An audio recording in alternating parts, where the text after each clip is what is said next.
நம்ம ஆண்டவருக்கு நிறைய பெயர்கள் உண்டு. அதுல ஒண்ணு அவர் சர்வ வியாபி, ஆம்னி பிரசன்ட் அப்படின்னு சொல்றோம். எங்கும் நிறைந்தவர், எல்லா இடத்துலயும். இங்க அவர் இல்ல அப்படின்னு நம்ம எதையுமே சொல்லவே முடியாது. சங்கீதம் 139:7-8 தாவீது சொல்றாரு, உம்முடைய ஆவிக்கு மறைவாக எங்கே போவேன்? உம்முடைய சமூகத்தை விட்டு எங்கே ஓடுவேன்? நான் வானத்துக்கு ஏறினாலும் நீர் அங்கே இருக்கிறீர். நான் பாதாளத்தில் படுக்கை போட்டாலும் நீர் அங்கேயும் இருக்கிறீர் அப்படின்னு தாவீது சொல்றாரு. இது பயமுறுத்துற ஒரு விஷயம் கிடையாது. நம்ம நம்பிக்கை கொள்ள வேண்டிய ஒரு விஷயம். நான் எங்க போனாலும் அங்க இருக்காரு ஆண்டவர் அப்படின்றது இல்ல. நான் எங்க இருந்தாலும் அங்க ஆண்டவருடைய பிரசன்னம் இருக்கு. அவர் என்னை பார்க்கிறார், என்னை பாதுகாக்கிறார்ன்ற நம்பிக்கைய இந்த வார்த்தை தருது. நீங்க தனியா இல்ல, நான் தனியா இல்ல. ஆண்டவருடைய பிரசன்னம் என்னோட இருக்கு அப்படின்றதுதான். தாவீது பயந்து பள்ளத்தாக்குக்கு ஓடுனான். அவன் ஒரு காலத்துல வெற்றி கொண்டவன்தான். ஆனா அவனுக்கும் இந்த மாதிரி ஒரு போராட்டமான சூழ்நிலை வந்துச்சு. எங்கேயாவது ஓடிரலாமா அப்படின்னு நினைக்கிறான். ஆனா அவன் கண்டுகொண்ட விஷயம் என்ன தெரியுமா? அங்க போனாலும் அங்க அவர் இருக்காரு.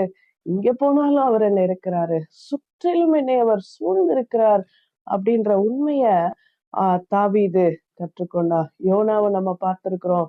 ஆண்டவருக்கு மறைவா ஓடணும் அப்படின்னு நினைக்கிறான்.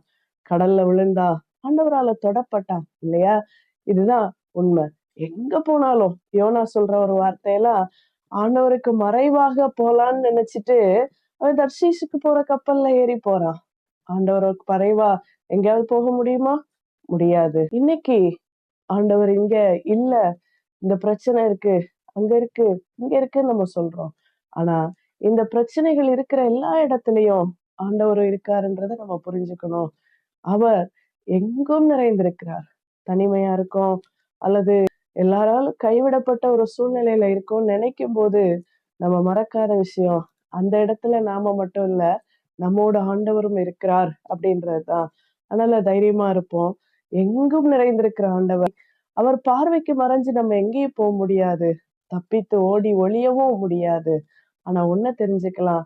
நான் இப்படி இருட்டுல, பயத்துல, அங்க இங்க பிரச்சனையில எங்க இருந்தாலும் சரி, என்னை தப்புவிப்பதற்காக என் ஆண்டவர் என்னோடு இருக்கிறார் என்கிற உணர்வு நமக்கு இருக்கணும். தப்பு பண்ணிட்டு ஓடி ஒளிய வேண்டாம். அங்கேயும் ஆண்டவர் இருப்பாரு. நம்மை கண்காணிக்கும்படி, நம்மை காப்பாற்றும்படி ஆண்டவர் எங்கும் நிறைந்திருக்கிறார். அவர் இன்று நீங்கள் சந்திக்கிற அந்த சூழ்நிலையின் நடுவே உங்களோடு இருக்கிறார். God bless you.